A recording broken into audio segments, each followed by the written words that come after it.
بسم اللہ الرحمن الرحیم۔ ظفر اقبال اردو اکیڈمی کے ایک خوبصورت سلسلہ کے ساتھ پیش خدمت ہوں۔ بچوں، آج کا موضوع ایک بہت ہی اہم موضوع ہے، Fort William College. Fort William College کا قیام 10 جولائی 1800 کو عمل میں لایا گیا اور یوم تاسیس 4 مئی 1800 تصور کیا گیا۔ اس ادارے میں باقاعدہ تعلیم کا آغاز 24 نومبر 1800 کو ہوا۔ اس کے پہلے پرنسپل پرووسٹ ڈیوڈ براؤن تھے اور نائب پرووسٹ تھے بکانن۔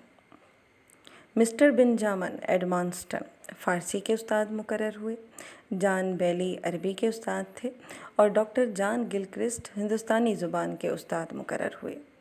بچوں، ان کی تنخواہ 1500 روپے ماہانہ تھی۔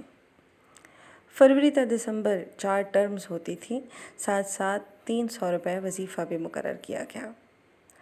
ہر زبان کا ایک منشی ہوتا تھا اور ہندوستانی زبان کے چیف منشی تھے میر بہادر علی حسینی۔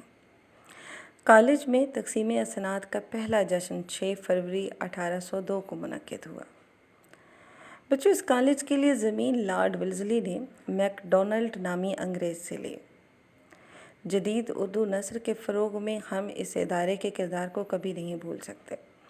پہلے 4 سال میں 63 کتب کی تصنیف ہوئی اسی ادارے سے۔ عام منشیوں میں میر امن دہلوی تھے، جنہوں نے باغ و بہار اور گنج خوبی تصنیف کی۔ حیدر بخش حیدری ہیں، آرائش محفل اور طوطا کہانی کے مصنف۔ کاظم علی جوان سنگھاسن بتیسی اور بارہ ماسہ کے مصنف۔ میر شیر علی افسوس باغ اردو کے مصنف۔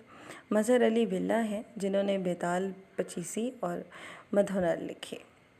للو لال کوی ہیں پریم ساگر کے ساتھ، جبکہ خلیل خان اشک ہیں داستان امیر حمزہ کے ساتھ۔ ان کا شمار فورٹ ولیم کالج کی منشیوں میں ہوتا تھا۔ شکریہ۔